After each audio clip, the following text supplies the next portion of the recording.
Modern education अच्छी है या गुरुकुल एजुकेशन अच्छी है? जो मॉडर्न एजुकेशन, जिस युवा पे हम भारत गौरव करता था कि आज युवा सबसे बड़ी ताकत है भारत की, वही युवा आज मुसीबत बन गया है भारत के लिए।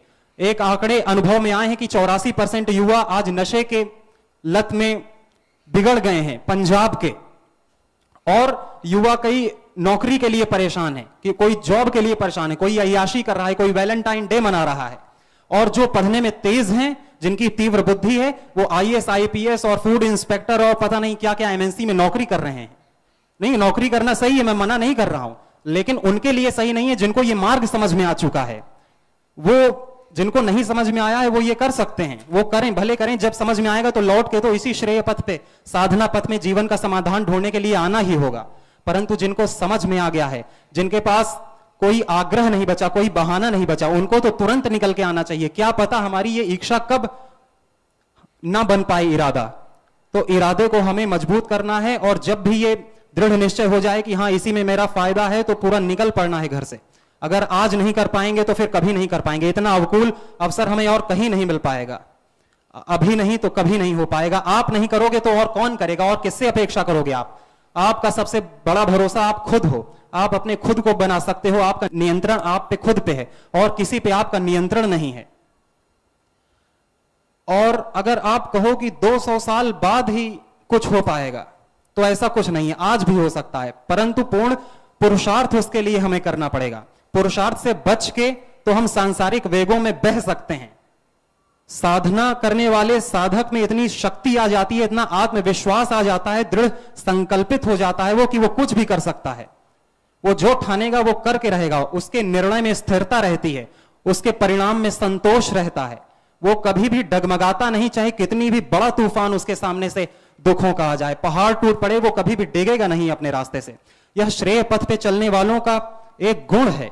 उनके पास ऐसी कुंजी आ जाती है कि वो सभी दुखों को दूर कर सकते हैं, और अपने ही नहीं दूसरों के दुखों को भी दूर कर सकते हैं। उनके लिए यह कठिन जीवन भी क्रीड़ावत हो जाता है।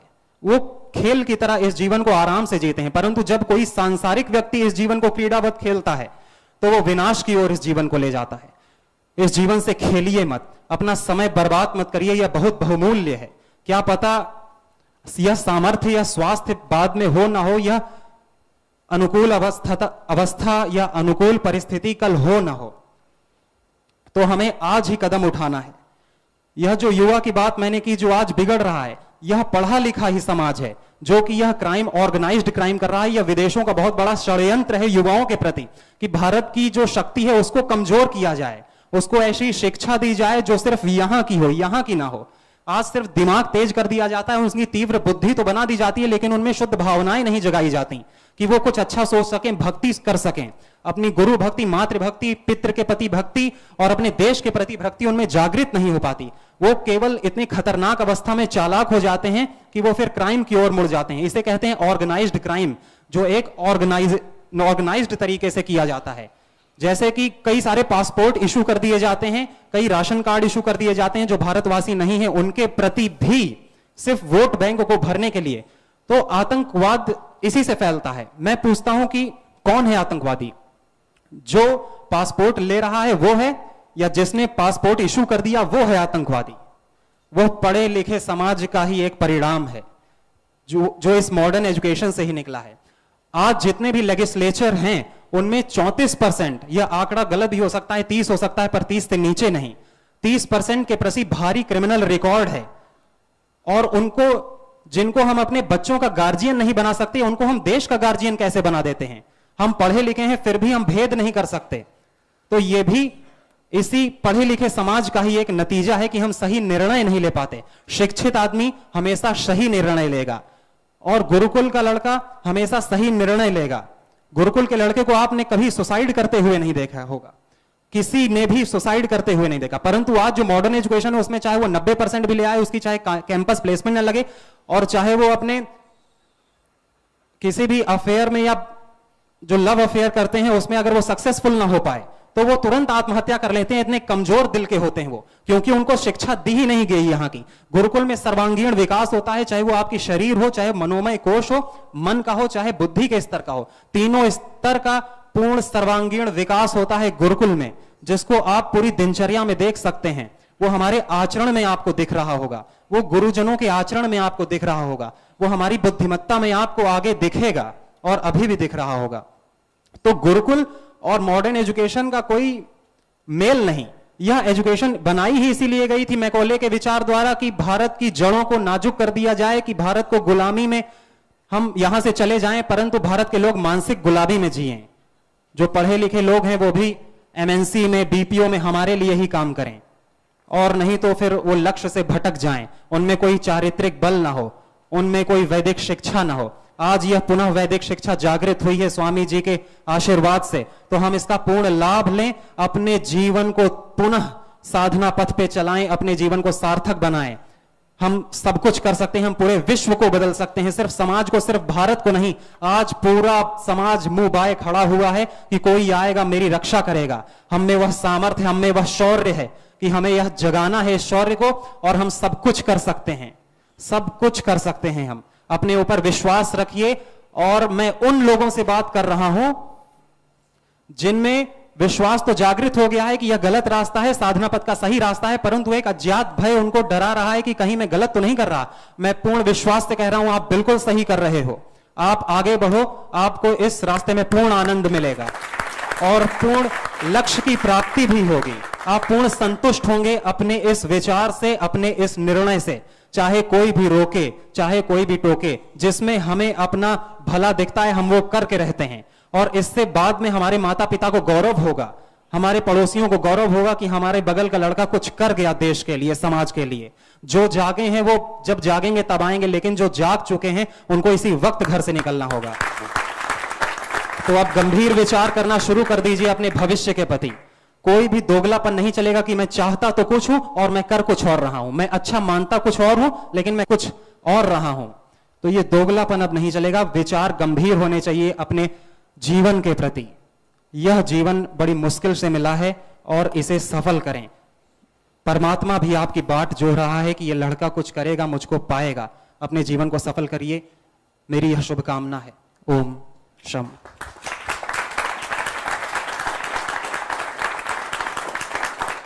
बहुत ही तेजस्वी ब्रह्मचारी भारद्वाज जी,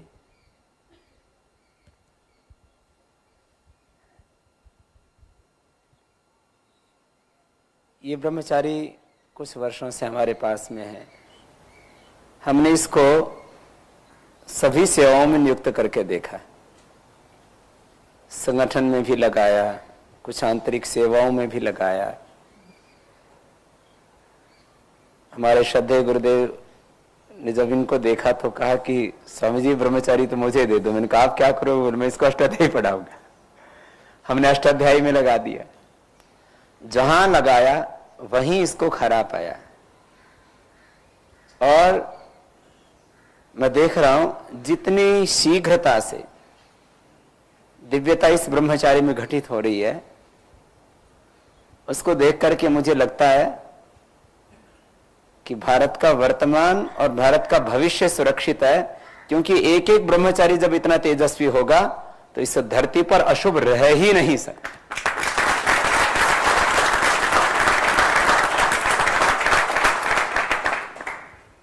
और ये दिव्यता हमारे संकल्प से, हमारे समर्पण से, हमारे पुरुषार्थ से घटित होती है।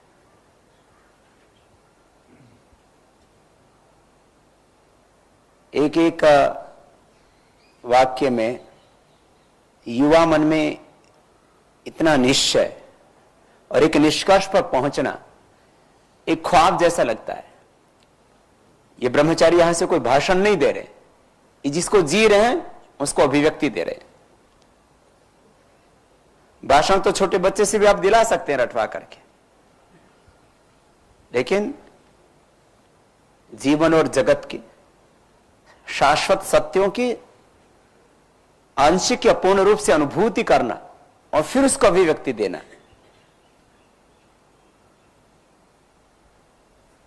मुझे पूरा विश्वास है कि जो सत्य हमारे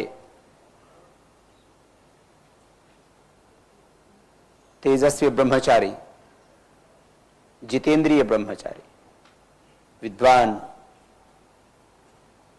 दिव्य ब्रह्मचारी भरद्वाज में घटित हो रहा, वो सत्य ऐसे ही सहस्रों हजारों आत्माओं में घटित होगा।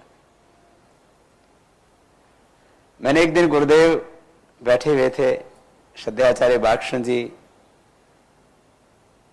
श्रद्धाचार्य सत्यजीत जी, हमारी विदुषी बेटी सविता जी, आचार्य सुमन जी, सब हम बैठे हुए थे। तो मैं कह रहा था हमें धीरे धीरे पहले 1000 और फिर 10,000 ब्रह्मचारी तैयार करने।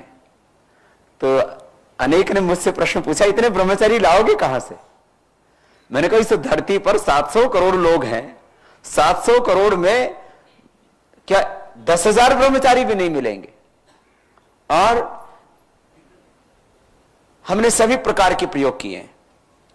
हमने योग, आयुर्वेद, स्वदेशी और वैदिक संस्कृति के भिन्न भिन्न आयामों में प्रयोग किए,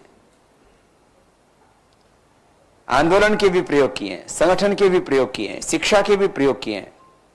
और मैं इस निष्कर्ष पर पहुंचा हूं, ये 10,000 की संख्या बहुत जल्दी ही पूरी होगी और ये देश भी बदलेगा और दुनिया भी बदलेगी। और जिस आत्म परिवर्तन से युग परिवर्तन की, आत्म रूपांतरण से इस धरती पर एक दिव्य भागवत रूपांतरण की इस घटना में, इस अनुष्ठान में, इस अभियान में एक बड़ी भूमिका अपनी निभाना चाहते हैं, ऐसे जो 10वीं पास कर चुके हैं, 12वीं पास कर चुके हैं, उनको हम पहले पूरी अष्टाध्यायी और वैदिक शिक्षा, जिसकी बात हमारे ब्रह्मचारी भरद्वाज भी कर रहे थे, उस प्रक्रिया से उनको दीक्षित करेंगे। पहले आ जाएं तो अच्छा है। मैं तो अड़ता पड़ता छोड़ के आ गया था, 9वीं में एडमिशन हो चुका था, 8वीं पास करके ही कक्षा में प्रथम होते हुए भगवान ने सब प्रकार का सामर्थ्य दिया था, लेकिन भगवान के विधान से ही मैं चल रहा था। जो परमात्मा ने आत्मा में प्रेरणा दी, मैंने उसी को अंतिम माना। कितनी समझदारी की बातें भारद्वाज ने की कि भाई अपनी बुद्धि जहां लगानी है वहां लगाओ।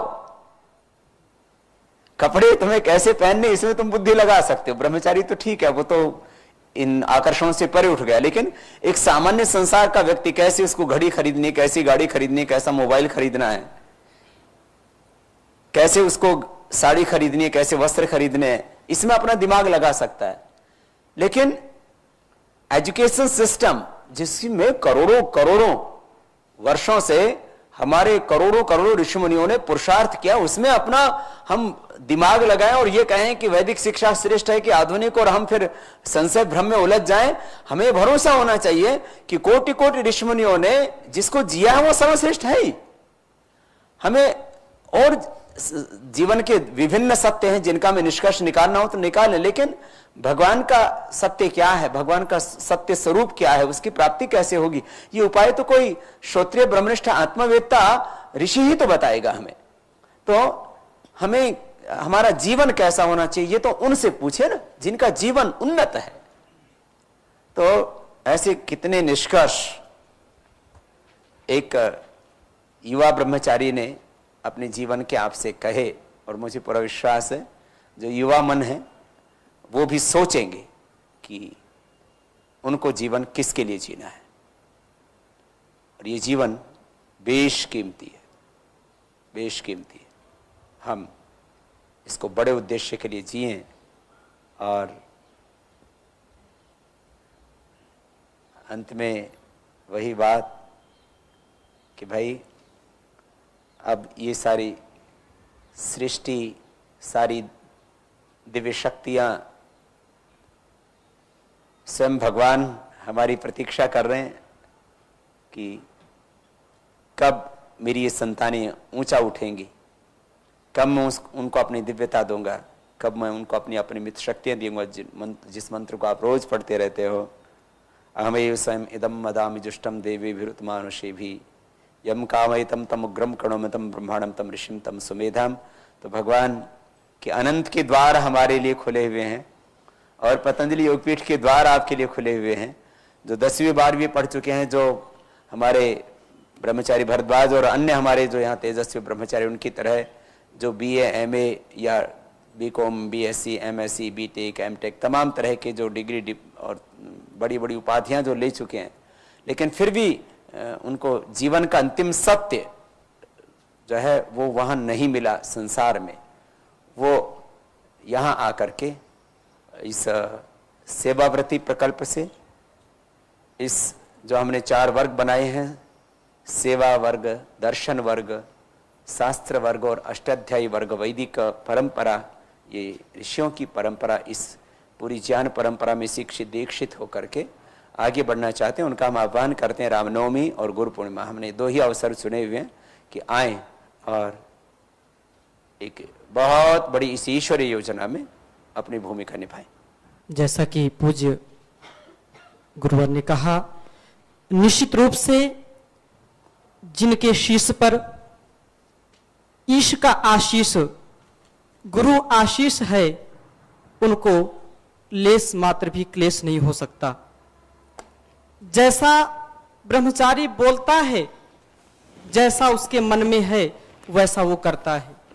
यत मनसा मनुते तद वाचा वदति, यद वाचा वदति तद कर्मणा करोति, यत कर्मणा करोति तद अभिसंपद्यति। निश्चय ही ये हृदय के अंदर की ये गहरी आवाज है, ये दिल से दिल तक जाने वाली है, केवल कानों तक जाने वाली नहीं है। इसलिए उठो, जागो, क्योंकि अभी नहीं तो कभी नहीं। अपने विचारों को ब्रह्मचारी दे रहे हैं। इसी क्रम में बहुत ही ओजस्वी ब्रह्मचारी भ्राता अशोक जी, जो स्नातक किए हुए हैं, अभी यहाँ आकर पूज्य गुरुवर के चरणों में रह करके इन्होंने सांख्य, वैशेषिक और योग दर्शन, न्याय दर्शन भी पढ़ा। न्याय दर्शन में न्याय विशारद। और आपकी जानकारी के लिए बता देता हूं, इन्होंने मैकेनिकल इंजीनियर, जो कई देशों में रह करके इस पद पर इन्होंने कार्य किए, और दिल्ली पुलिस में भी इन्होंने 1.5 वर्ष सेवा की, परंतु शांति कहीं नहीं मिली। क्योंकि मां भारती दुखी है तो मां भारती का सच्चा सपूत कैसे सुखी रह सकता है।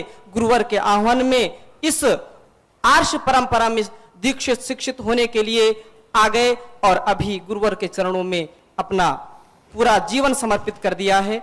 मैं चाहूंगा कि इस विश्व और भारत के आध्यात्मिक निर्माण के इस पावन निर्माण में कैसा योगदान हो, अपने इस पर विचार व्यक्त करेंगे भ्राता अशोक जी। ओम। दोस्तों, जैसा कि आप देख रहे हैं, समय बहुत तेजी से बदला जा रहा है। इस समय की बदलती रीत में साइंस विज्ञान निरंतर दिन प्रतिदिन प्रगति तरक्की करता जा रहा है। निश्चित ही कुछ क्षेत्रों में साइंस ने बहुत अद्वितीय सफलता हासिल की है, लेकिन कुछ बिंदु विचारणीय हैं। पशु पक्षियों की जगह जहाँ पे कम होती जा रही है, बड़े बड़े हवाई जहाज उड़ने लगे, चूल्हे चौके की जगह गैस सिलेंडर आदि ने ले ली है। कहते हैं कि विकास का युग है। निश्चित ही विकास का युग है, लेकिन मानवता के बारे में भी सोचें कि किसके विकास का। मानवता निरंतर गड्ढे में गिरती जा रही है। एक तरफ जहां यंत्रों का बोलबाला है, वहीं दूसरी तरफ हम अपनी तरफ भी देख सकते हैं। हमने किस क्षेत्र में विकास किया है? झूठ बोलने में, छल दगाबाजी करने में, या महामारियां बीमारियां फैलाने में। 2 तरह के लॉजिक सिस्टम, तर्क इस दुनिया में विकसित हुए हैं, एक पश्चिम में, एक पूर्व में। पश्चिम में जो विचार पद्धति, जो तर्क विकसित हुआ, पश्चिमी दुनिया के लोग उसे विज्ञान, साइंस कहते हैं। पूर्व में जो तर्क, जो लॉजिक सिस्टम विकसित हुई, जो विचार पद्धति, उसे हम धर्म कहते हैं, आध्यात्म कहते हैं। दोनों में बुनियादी भेद है, कुछ समानताएं भी। दोनों ही आपके अहंकार को तोड़ते हैं। लेकिन जब विज्ञान आपके अहंकार को तोड़ता है तो आपको नास्तिक बना देता है। धर्म भी आपके अहंकार को तोड़ता है, लेकिन आपको उस परमपिता की सत्ता में स्थापित कर देता है। तो हम ये विचारें और देखें कि हमें किस मार्ग पर चलना है। विज्ञान के भरोसे जो लोग चले जा रहे हैं एक रास्ते पर, वो देख रहे हैं कि विज्ञान का जोर यंत्र पर है, मैकेनिकल है, लेकिन धर्म का जोर चेतना पर है, प्रज्ञा पर है, मानवता पर है। हमें चुनाव करना होगा कि हम किस चीज के लिए अपना जीवन लगाएं, मशीनों के लिए, यंत्रों के लिए या मानवता के लिए। महर्षि दयानंद ने कहा है, जिस देश का युवा जागृत है, पढ़ा लिखा है, सुशिक्षित है, वो देश कभी अंधकार में नहीं रह सकता। हम अपने बड़े बूढ़ों की कहानियां बड़े चाव से सुनाते हैं कि मेरे दादाजी ने आजाद हिंद फौज में नेताजी के साथ काम किया, देशभक्तों ने बड़े बड़े बलिदान दिए। निश्चित ही ऐसा हुआ है, लेकिन यह विचार करने का बिंदु है कि हमने क्या किया है, हमने अपने देश के लिए क्या कदम उठाया है। और आज परिस्थितियां बदल गई हैं। आप देख रहे हैं कि जब लोग भूखे मर रहे हैं, देश के कुछ नेता खदानों से कोयला खा रहे हैं। आप देख रहे हैं कि बच्चे सड़कों पर नंगे घूम रहे हैं, तो देश के नेता चारा खा रहे हैं, देश को लूट रहे हैं। हम एक तरफ देवी की पूजा करते हैं, आराधना करते हैं, मंदिरों में लाखों करोड़ों का दान देते हैं, दूसरी तरफ गर्भपात जैसी समस्याएं विकराल रूप धारण किए हुए हैं। हमें इस पर चिंतन करना होगा और देखना होगा कि सही लक्ष्य, सही जीवन का उद्देश्य आखिर क्या है। लाखों साल पहले भगवान श्री रामचंद्र जी इस धरती पर हुए। 5000 साल पहले भगवान योगेश्वर श्री कृष्ण इस धरती पर हुए। और आज इस सदी में इस धरती का और हम सब का परम सौभाग्य है कि राम और कृष्ण एक साथ स्वामी जी महाराज और श्रद्धेय आचार्य श्री के रूप में हम सब के बीच में उपस्थित हैं। तो अब समय आ गया है, जो लोग इस भागवत कार्य से, इस मानवता के कार्य से प्रत्यक्ष या परोक्ष रूप से जुड़े हुए हैं, उन्हें गर्व है कि उनके बच्चे इस सदी के दो सबसे बड़े महानायकों के नेतृत्व में अपने जीवन को संवार सुधार रहे हैं और साथ में इस राष्ट्र, इस देश के लिए भी सोच रहे हैं और निर्णायक कदम उठा रहे हैं। हम कई बार देखते हैं कि हमारे किसी प्रियजन, किसी सौजन का कोई पत्र हमें अनायास मिल जाता तो हम उसे बड़े चाव से पढ़ते हैं, अच्छी चीज लगती है। लेकिन हम ये देखें कि हमारे पूर्वजों ने, हमारे ऋषियों ने, उन्होंने भी कुछ पत्र बड़े प्रेम पूर्ण हृदय से हमारे उपकार के लिए, हमारे लिए लिख छोड़े हैं, जिन्हें हम वेद, शास्त्र, उपनिषद के नाम से जानते हैं। तो उनकी तरफ भी हम कुछ ध्यान दें और अपने पूर्वजों के, अपने ऋषियों के दिखाए मार्ग पर चलें और उनकी लिखी हुई बातों को प्रेम पूर्ण तरीके से पढ़ें, अपने जीवन में आत्मसात करें। अब निर्णय हमें करना है। एक तरफ विज्ञान है, एक तरफ अध्यात्म है। अगर विज्ञान के रास्ते पर हम लोग चलते हैं तो फैसला आपके हाथ में है। आपको यंत्र बनना स्वीकार है, एक मशीन जो हार्टलेस है, फीलिंगलेस है, या आपको आध्यात्मिक चेतना के शिखर पर बैठना है, जिसमें आपको मानवता के लिए दिल में प्रेम भरा है, ओज है, तेज है, प्रकाश है, लोगों के लिए कुछ कर गुजरने की एक तमन्ना है हृदय में। तो सब भाई बहनों से मेरी गुजारिश है, जब मैं इस रास्ते पर चल सकता हूं तो आप क्यों नहीं। तो पतंजलि योग पीठाएं और भाई बहन हमारे साथ श्रद्धेय स्वामी गुरुजी महाराज के नेतृत्व में कंधे से कंधा मिलाकर आगे बढ़ें और मानवता के लिए, नैतिक मूल्यों के लिए, समाज के उत्थान के लिए कुछ करें, कुछ करके दिखाएं।